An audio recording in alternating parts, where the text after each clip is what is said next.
प्रधानमंत्री जी, आपके हर कार्य पर सवाल उठाए जाते हैं। एक अभी आपने भगवान श्री राम की बात कही, वैसे हमारे संविधान में भी राम राज्य का एक चित्र है। वहाँ पे राम सीता लक्ष्मण का चित्र है। नंदलाल बोस जी ने शायद वो चित्र बनाई है। और आज कहा जाता है कि नरेंद्र मोदी जी से डरिए। अगर नरेंद्र मोदी जी तीसरी बार प्रधानमंत्री बनेंगे, ये 400 पार क्यों चाहते हैं, इनकी मंशा क्या है? और ये कही जा रही है, इसमें बहुत सीधी तरह से आपसे पूछ रहा हूँ, कही जा रही है कि अगर इस बार प्रधानमंत्री बने और भी ज़्यादा ताकतवर प्रधानमंत्री बने तो ये संविधान को बदल देंगे। और आपने कहा है कि ये कोई बदल नहीं सकता अंबेडकर जी के संविधान को। मगर ये सवाल इतना उठ रहा है प्रधानमंत्री जी, मैं चाहता था इस इंटरव्यू में थोड़ी विस्तृत तौर से आप अपने पॉइंट ऑफ व्यू को मैं जरूर कहूँगा जी। जहाँ तक 400 का सवाल है, 2019 से 2024 मेरे पास जो सदन में संख्या बल है, बीजेपी का, एनडीए का और एनडीए प्लस का, वो करीब करीब 400 है। इफेक्टिव मेजॉरिटी ऑलरेडी आज जो वर्तमान में पार्लियामेंट चल रही है, उस पार्लियामेंट में हम ऑलरेडी 400 हैं। करीब हम 360 एनडीए हैं और हमें आंध्र मदद करता रहा, हमें उड़ीसा मदद करता रहा, हमें नॉर्थ ईस्ट मदद करता रहा और 5 साल मदद की है। ये नंबर 400 हो ही जाता है। तो 400 होता है तो इस चुनाव में 400 पार करने का लक्ष्य कोई तय नहीं करेगा क्या?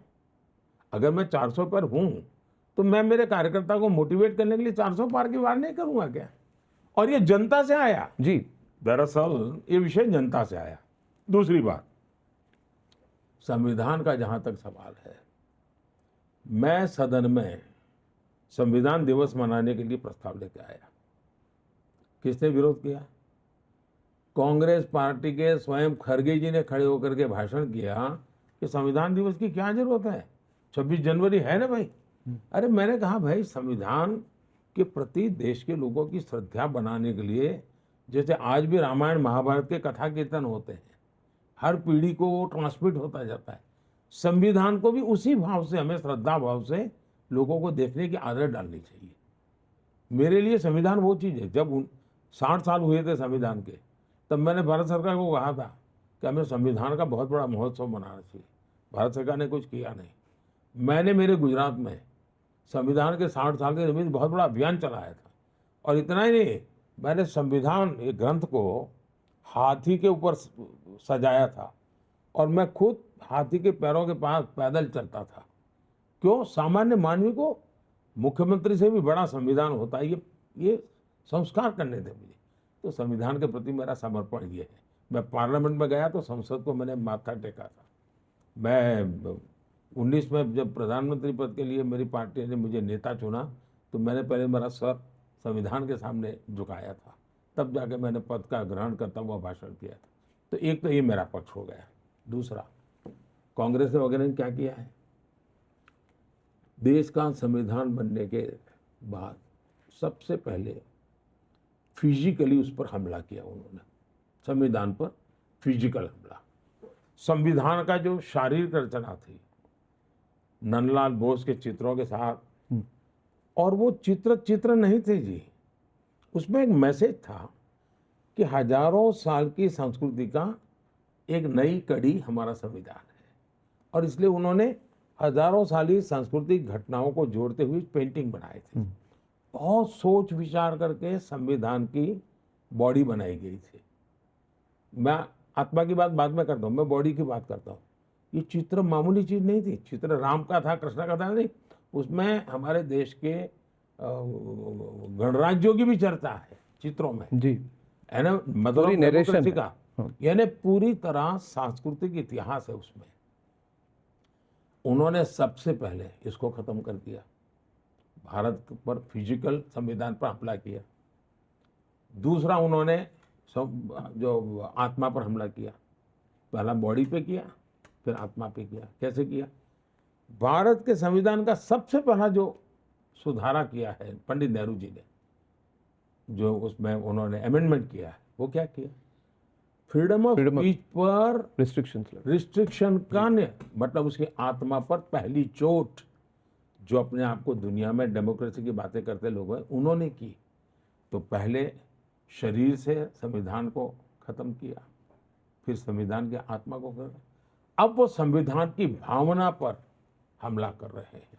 संविधान की भावना है हमारे देश के फेडरल स्ट्रक्चर की। 100 से ज्यादा बार 356 का उपयोग करके बिना कारण सरकारें तोड़ दी गई। उस संविधान की भावना पर कुठाराघात था। फिर इमरजेंसी लाए, उन्होंने संविधान को पूरी तरह यानी एक वेस्ट पेपर बॉक्स में डाल दिया, ये हाल कर दिया। यानी सामान्य मानवी के लिए अब ये फिर से संविधान समाप्त करने का खेल खेल रहे हैं माइनॉरिटी का। अब आपने देखा वो जो बड़े शातिर पिक पॉकेटर होते हैं ना, शातिर पिक पॉकेटर, वो बड़े चालाक होते हैं। वो क्या करते हैं, मान लीजिए बस में चढ़ गए और किसी का बटुआ चुराया, वो बटुआ चुरा करके खुद रख देंगे, फिर एक और लड़का दौड़ेगा, ये चोर चोर चोर चोर, खुद मेरा बटुआ गया, मेरा बटुआ गया। फिर और लोग भी देखेंगे, तो जिसका ओरिजिनल गया वो भी देखेगा मेरा बटुआ गया।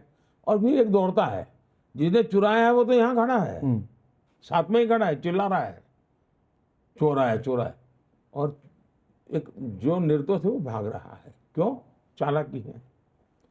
इन लोगों ने, मैं इनको पिक पॉकेटर नहीं कह रहा, ऐसे छोटे शब्द किसी के लिए मैं उपयोग नहीं करता हूं, लेकिन मैं उदाहरण इसलिए समझाता हूं कि वो अपना खेल खेलने के लिए उन्होंने चिल्लाना शुरू कर दिया, मोदी संविधान बदलेगा, मोदी संविधान बदलेगा, मोदी संविधान बदलेगा, जो कहीं है ही नहीं। न हम कभी बोले हैं, न हमने कभी सोचा। इतना ही नहीं, हम तो संविधान को इसके लेटर एंड स्पिरिट में जन जन तक पहुंचाना चाहते हैं। इन्होंने ये माइनॉरिटी के नाम का खेल खेलने के लिए खुद होकर के संविधान बदलना चाहते हैं, इसलिए ये चिल्लाहट शुरू की है। तो आपके कानों में वही आवाज आए और चोरी छुपे से पीछे वो करना। आप कह रहे हैं वो बदलना चाहते हैं? वो बदलना चाहते किस हैं। दिशा में? वो धर्म के आधार पर आरक्षण करना चाहते हैं, और जो संविधान की आत्मा पर आखिरी कील होगा, वो आखिरी बार होगा संविधान की आत्मा पर। संविधान सभा ने जब चर्चा की, महीनों तक चर्चा की, और उसमें पंडित नेहरू जैसे लोगों को छोड़ दीजिए, बाकी सब सनातनी थे जी, और सबने मिलकर के तय किया हमारे दलितों को आरक्षण मिलना चाहिए, हमारे ट्राइबल को आरक्षण मिलना चाहिए, हमारे ओबीसी को आरक्षण मिलना चाहिए। संविधान की भावना थी, क्योंकि इन लोगों के साथ और कारण थे। जबकि विचार हुआ, गंभीरता से हुआ, धर्म के आधार पर आरक्षण हमारे देश में नहीं दे सकते। धर्म के आधार पर देश बन चुका था एक। जी, अब हमें यहाँ देश में धर्म के आधार पर चलने की जरूरत नहीं है, हमें ट्रू सेंस में सेक्युलर होकर चलना चाहिए। ये सेक्युलरिज्म पर भी वार कर रहे हैं। जब धर्म के आधार पर आप आरक्षण कर रहे हो, तब सेक्युलरिज्म पर वार कर रहे हो, और इसलिए देश चिंतित है।